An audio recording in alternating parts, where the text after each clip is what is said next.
Hey friends, it's Megan again. First of all, I have to apologize. I did not get that list of numbers and scripture references sent out to you. I apologize. I'm really sorry. I will have that sent out to you tomorrow.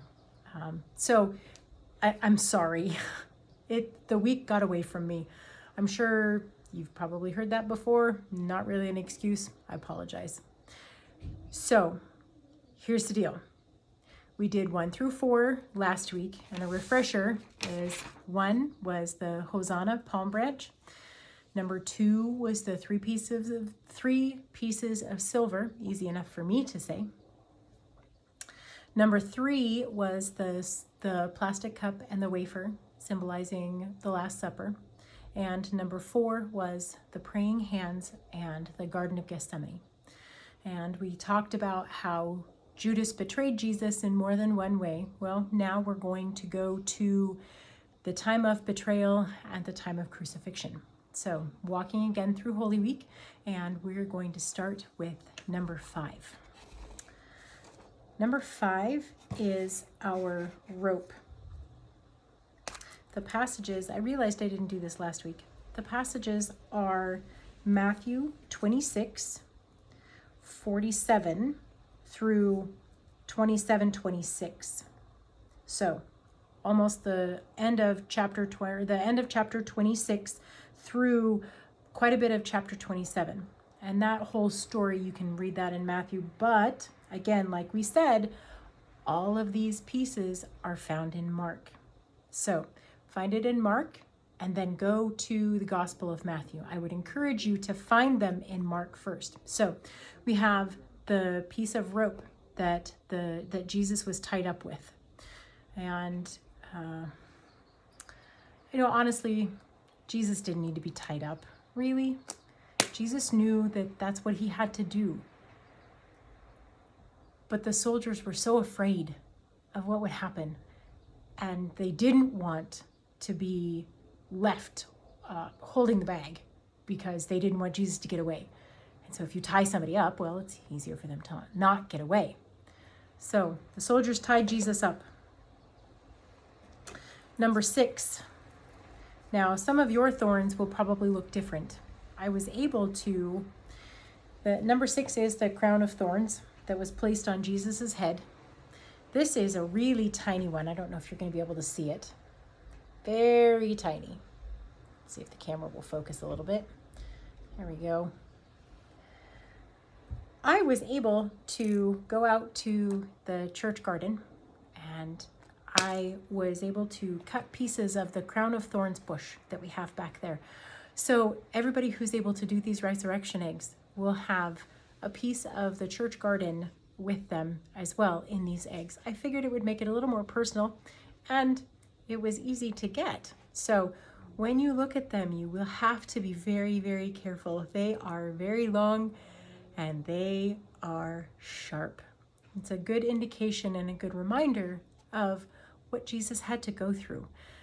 I know as a little girl, I loved having crowns, all the tiaras and then going out to the fast food restaurants, you get the Burger King crown. And we always would make crowns for the kids in preschool when their birthdays came around. It was a huge celebration. Who doesn't love crowns? This is a different sort of crown. This is mocking. This is sticking your tongue out at somebody. Ha, ha, ha, ha, ha. You're not really as big as you think you are. That's what they did. And if you can imagine if you're a sewer, you know what it feels like to be poked by a needle. If you like to view roses or hold roses or get roses, you know that there are thorns. Everybody talks about the thorns on bushes and roses and all of that. You know that it hurts. Can you imagine what it would feel like to have somebody put a crown of thorns on your head? The head, which is one of the most sensitive places, and you have somebody smash a crown of thorns on your head. The pain, I think, would be awful. So Jesus gets a crown of thorns, and not the happy kind of crown, not the good, joyous kind of crown. The terrible, awful, ugly, we don't care about you, you're nothing crown. Can you imagine how Jesus felt being mocked? And the crown of thorns is also found in Matthew 27 through 31. So chapter 27, verses 27 through 31. You can also find that in Mark chapter 15, verses 16 through 20. So again, go to Mark, see what that story is, and see one of the things you can compare is the details. What details does Matthew have that Mark doesn't? Keep in mind, all of our Gospels come from Mark. So you'll see the basic bare bones of Mark, and then sometimes the flowery language of Matthew and Luke, and sometimes John, depending on if John's got that. So now we go to number 7. Let's see. Number 7 is our cross.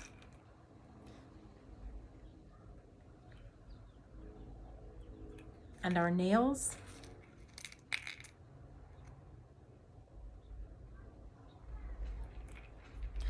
And our heart. So the cross and the nails are probably pretty self-explanatory, but the heart might not always be.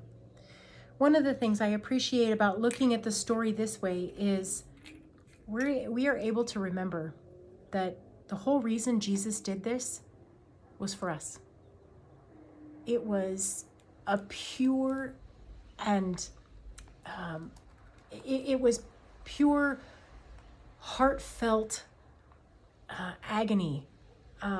It was in God's heart to care so deeply for us, to sacrifice that which was most beloved to God, to give up the life of the only Son so that everyone else could survive. Everyone else would be healed. Everyone else would be cured. So the heart reminds us that when Jesus went to the cross, that's where we were at. And it wasn't just the people watching Jesus. God knew that this needed to be for all time, forever, no questions, to the end of eternity. That's where we were. Before we were even considered, we were in Jesus's heart. And I think that's something that sometimes we miss or we gloss over. It's not something to gloss over. It's not something to take lightly. That Jesus took us into his heart to care for, to heal, to make new, to release from sin, to release from pain, to know that God loved us so unbelievably much that that's what he would do. One of my favorite things about the preschool that I taught at and that both kids went to is that oftentimes the teachers would take special things. I showed you a picture early on of a picture of Jesus riding it on a donkey in Taylor's. Well, one of the things that I didn't know Taylor's teacher would do would be to stick a picture of Taylor in there. So it was exciting to see. So you all can see little Taylor.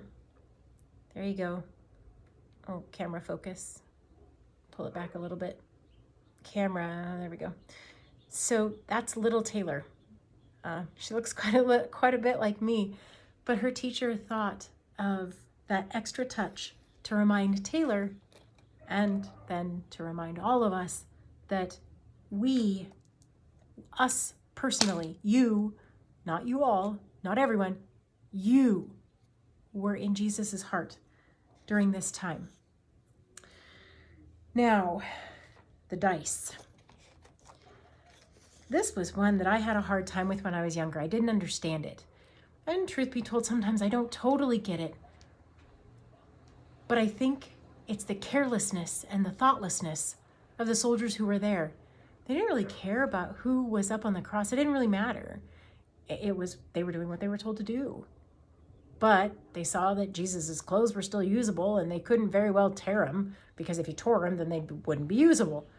So let's gamble for them. Whoever rolls highest gets them. Can you imagine having to watch that? I don't know. to be cast aside so quickly, to be thought of as rubbish, as nothing, as not useful anymore. That's what they were treating Jesus as. So number 8, we have dice, our 2 dice.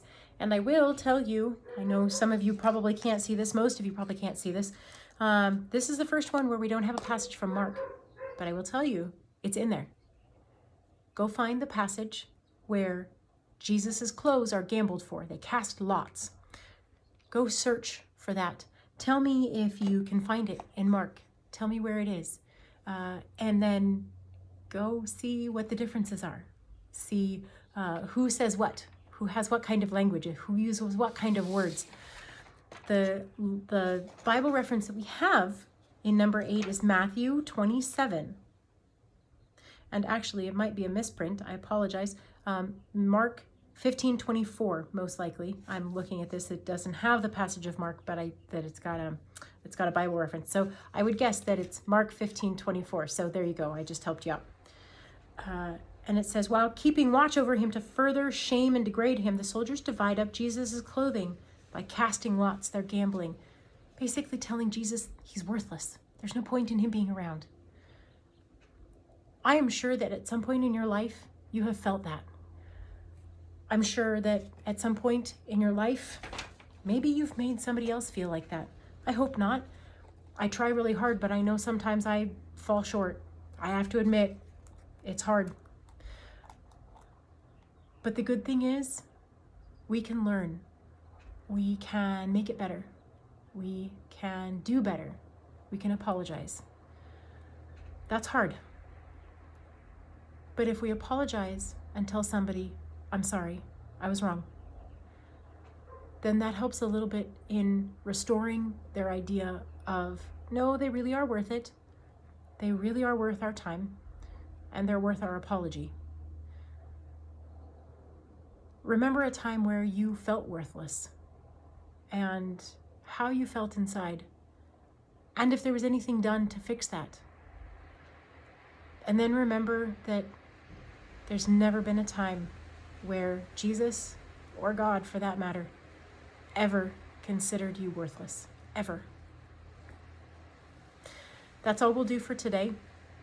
I would invite you as you pray this week to say a prayer for our teachers. I know that here in California, many teachers have been doing distance learning for a couple weeks now. But I'll be honest, there are teachers up in Washington that I still follow, that I'm still friends with, and they are struggling mightily, trying to figure out how to make all of this work. They're having a hard time. They're wanting to be with their students. They're trying to see people. They're trying to make lessons work. They're trying to be encouraging to parents. I am every day thankful for the kids' teachers. They are amazing, and I am beyond thankful that they are willing to teach and they've been willing to adjust their schedules. I would encourage you to pray for the teachers who are still trying to figure this out and struggling. And hopefully give them a little extra grace. Care for them. Tell them that you appreciate what they're doing and you know that it's hard. I would encourage you to pray, and remember, I haven't said this for a little while, Jesus and germs are everywhere. Wash your hands and pray. Thank you. Have a good night.